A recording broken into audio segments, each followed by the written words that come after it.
Hello everyone. In this video we will talk about transport phenomena tutorial 3, and today we will solve these two questions. That is, we need to prove tau double dot uv is equal to tau dot u dot v, and another question that we will do is del dot vw equal to v dot del w plus w del dot v. The first question is that tau double dot uv is equal to tau dot u dotted with v. Now if we take the left hand side, tau double dot uv, we have discussed this in a previous tutorial that when we have double dot and if we write it in Einstein form, this becomes tau ij double dotted with uk vl. So the vector represented by j should be dotted with vector represented by k, and vector represented by I should be dotted with vector represented with l. So if that is the case, in double dot we can write this as tau ij uk vl Kronecker delta jk and Kronecker delta il. So this is what we get, and now what we can do is we can replace this k with j and l with I.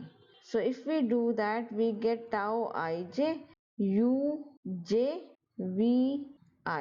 So if this is the case, and if we look at this, then we also know that the tau ij uj now is a vector quantity with vector represented by I, and if we write it as vl del il, then that means this I vector is dotted with l, and this will become same as this. So if I want to write it as tau ij uj, this whole thing dotted with vl, that is also fine because now I am removing Kronecker delta from here. J is repeating here, and that means there is a dot product, so we can write tau ij uk del jk, this whole thing dotted with vl. So this becomes tau ij dotted with uk and this whole thing dotted with vl. So this is the right hand side that we wanted to prove. So actually if you see, this is just the definition of the double dot product. Now if we look at second question is del dot of vw. Here vw becomes a tensor quantity. This will give you 9 components, and this whole thing, for this tensor quantity we want to find divergence. There is a dot product with v, but derivative should be of both v and w. So how do we do that? So if we write this in Einstein notation, this becomes del I dotted with vj wk. This becomes del I vj wk Kronecker delta ij, and now we can replace j with I. So this becomes del I vi wk, and then now here we can use product rule, and vi constant del I wk plus wk constant del I vi.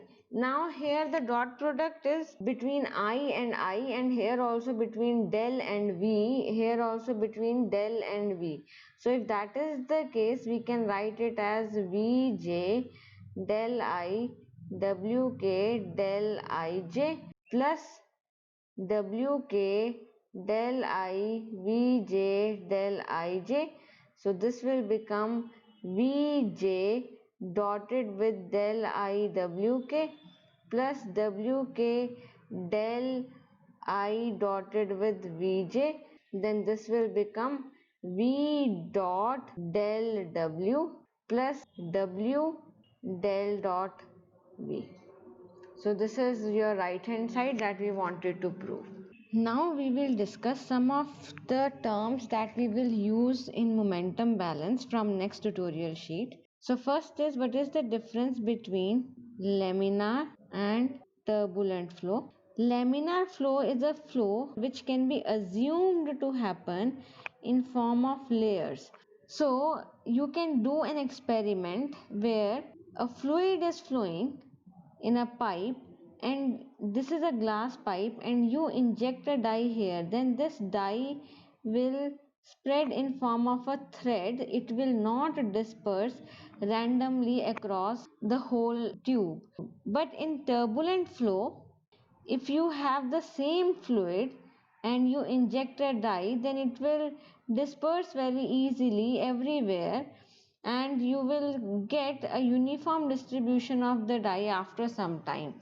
While this is because in laminar flow, the flow is happening in terms of layers. So when you inject a dye, the dye will remain in the particular layer where you are injecting it. I will link a YouTube video where you will be able to see this Reynolds experiment. The second thing that we will discuss is the no slip boundary condition. In fluid flow, when the fluid is flowing inside a solid or is in contact with any solid, then we assume that the layer that is flowing adjacent to this solid will have the same velocity as that of solid. So that means we are assuming no slip between the solid and the adjacent layer of the fluid that is flowing.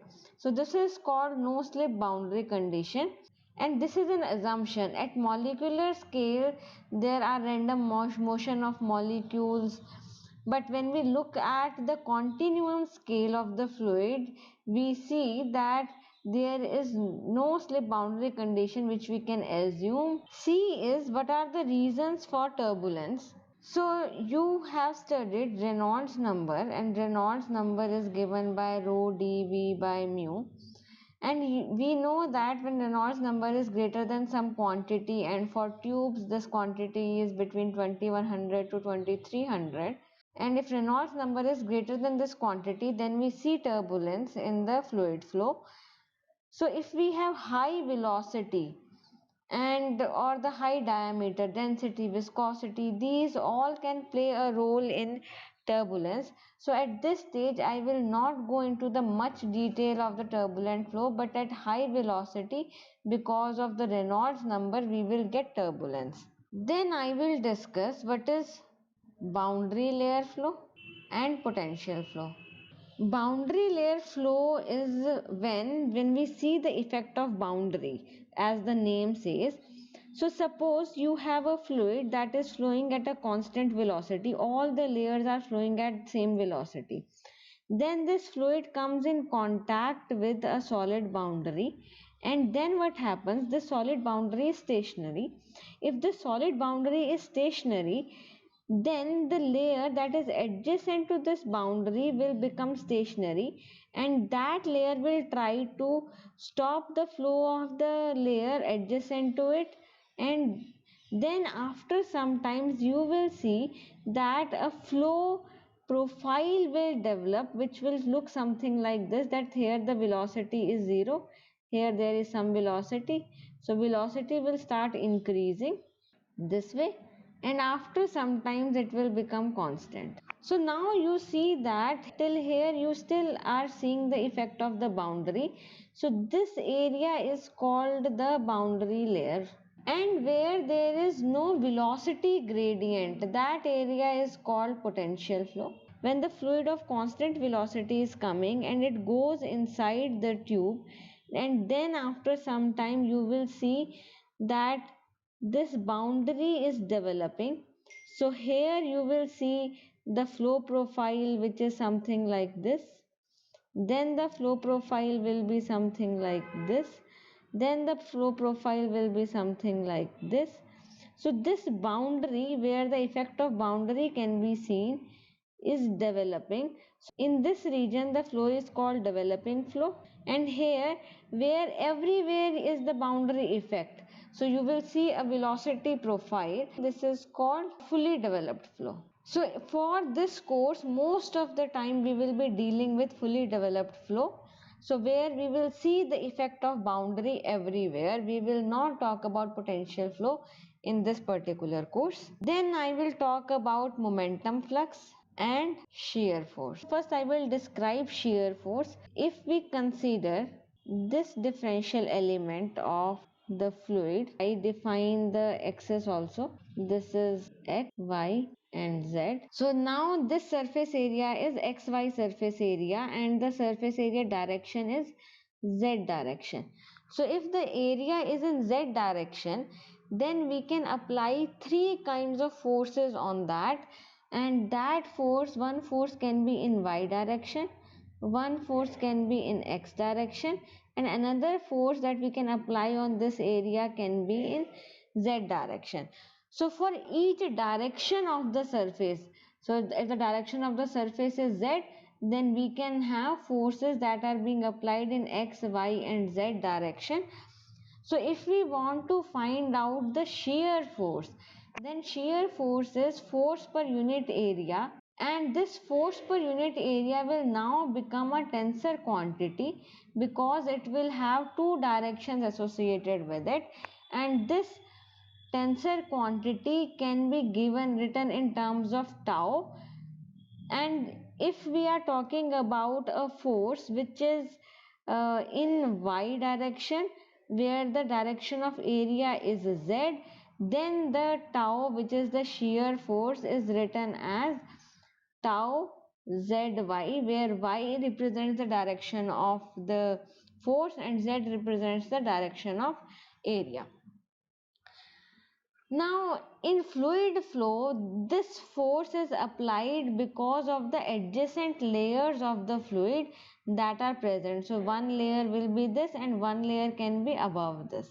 So this shear force is due to the velocity gradient, because this layer is maybe flowing with higher velocity and trying to force the layer below in its direction, which is direction y. So in this case, the shear force can be described in terms of velocity gradient, and in this particular case where force is in direction y and area is in direction z, this can be written as mu dvy by dz, where you can see where the velocity is in y direction is the direction of force and z is the direction of area and mu is the viscosity of the fluid. But the same term can be written in terms of momentum flux. Now, because the fluid is flowing in y direction, that means your momentum is in y direction, and because of the molecular interaction between the layers, this layer will try to push this layer towards it.